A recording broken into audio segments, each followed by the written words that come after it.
आळेफाटा पोलिसांनी तब्बल 15 लाख रुपये किमतीचे नागरिकांचे गहाळ झालेले मोबाईल फोन विविध जिल्हा आणि परराज्यात तपास करून जप्त केले।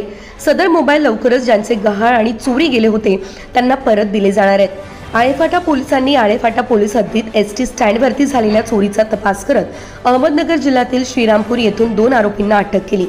17/11/2024च्या फिर्यादीनुसार आळेफाटा येथील कुंदा भरत गवळी आणि डोंबिवलीच्या वर्षा संदीप काटे यांचे पर्समधून जबर चोरी झाली। रक्षाबंधनाच्या पार्श्वभूमीवर आळेफाटा पोलिसांना आळेफाटा एसटी स्टँडवरती 2 संशयित येणार अशी माहिती मिळाली। त्या अनुषंगाने साध्या वेशात पोलीस गस्त ठेवली असता त्यांना 2 संशयित इसम सापडले।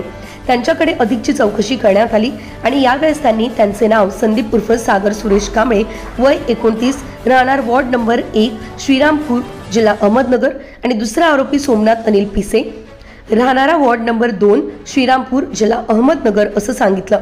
खाकी हिसका दाखवला असता 38 तोळ 5 ग्राम सोनं त्यांच्याकडून सापडले। त्याची किंमत 2,50,000 रुपये आहे। गुन्ह्यात वापरलेली पांढरी कार इंडिगो क्रमांक MH17AE 2524 तिची किंमत साधारणतः 1.5 लाख रुपये आहे।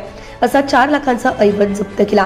सदरची मोबाईल जप्त कामगिरी पोलीस अधीक्षक पंकज देशमुख, अप्पर अधीक्षक रमेश चोपडे, जुन्नरचे उपविभाग पोलीस अधिकारी रवींद्र चौधरी, आळेफाटा पोलीस स्टेशनचे पोलीस निरीक्षक सतीश होडगर, सहाय्यक पोलीस निरीक्षक सुनील बडगुजर, PSI पवार, सायबरचे उमेश तावस्कर, पोलीस नाईक सुनील कोळी, पोलीस अमित मालुंजे, पोलीस सचिन कुंबल लहोटे इत्यादींनी केलेली आहे।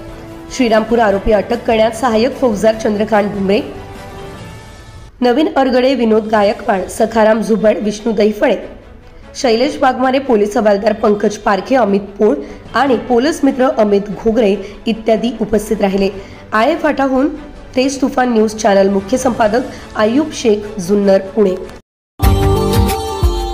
Subscribe now and press the bell icon.